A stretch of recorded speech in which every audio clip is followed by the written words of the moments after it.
भारत के पश्चिम में एक ऐसी धरती है जहाँ समुद्र के रास्ते दूर देशों में व्यापार होता था।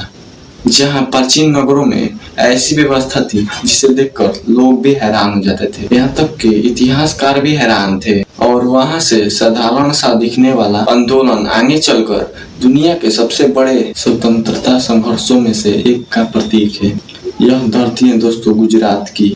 गुजरात का इतिहास इतना पुराना है कि हमें समय के पीछे जाना पड़ेगा 5000 साल पीछे। सिंधु घाटी सभ्यता के समय यहाँ पर लोथल जैसे महत्वपूर्ण नगर थे। लोथल में प्राचीन बंदरगाहों के प्रमाण मिले, जिससे पता चलता है कि उस समय इस क्षेत्र का समुद्री व्यापार काफी विकसित था। यहाँ से नमक, मिट्टी के बर्तन और दूसरी वस्तुओं के व्यापार के प्रमाण मिले। यानी जिस गुजरात को व्यापार और उद्योग के लिए जाना जाता है, उसकी व्यापारिक पहचान कोई बड़ी बात नहीं है। इसकी जड़ें हजारों साल पुरानी है। समय बीता, समय के साथ साथ यहाँ अलग अलग राजवंशों का शासन आया। मौर्य, गुप्त, मैत्रक, चालुक्य और बाद में कई शासकों ने गुजरात के इस क्षेत्र को काफी प्रभावित किया। फिर आया वो दौर जब सोलंकिया और चालुक्य वंश ने अपनी शक्ति को मजबूत की और इसी काल से जुड़ा मोढेरा का सूर्य मंदिर आज भी उस समय की स्थापत्य कला की गवाही देता है। इसके बाद गुजरात में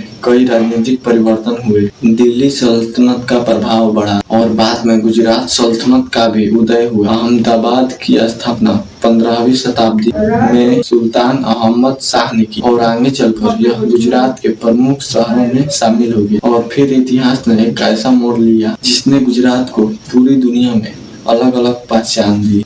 अक्टूबर 1869 को पोरबंदर में एक बच्चे का जन्म हुआ। नाम था मोहनदास करमचंद गांधी। आगे चलकर यही व्यक्ति महात्मा गांधी के नाम से जाने जाते हैं पूरी दुनिया में। लेकिन गांधी की कहानी पूरी गुजरात की कहानी नहीं थी। उन्होंने दक्षिणी अफ्रीका में सत्याग्रह का प्रयोग किया और भारत लौटने के बाद स्वतंत्रता आंदोलन में अहिंसा और सत्याग्रह का एक महत्वपूर्ण हथियार बनाया। और फिर आया साल 1930। गांधी जी ने नमक कानून के विरोध में साबरमती आश्रम से समुद्र तट के दांडी यात्रा तक ऐतिहासिक यात्रा किया। लगभग 390 किलोमीटर की इस यात्रा में हजारों लोग जुड़ गए। दांडी पहुंचकर नमक कानून को तोड़ना ब्रिटिश शासन के खिलाफ एक बड़े नागरिक अवज्ञा आंदोलन का प्रतीक बन गए। व्यापारी अपना समुद्र के रास्ते अपना सामान लेकर निकलते थे। उसी धरती से सदियों बाद एक ऐसा आंदोलन निकला जिसने अंग्रेजी शासन को चुनौती दी। आज गुजरात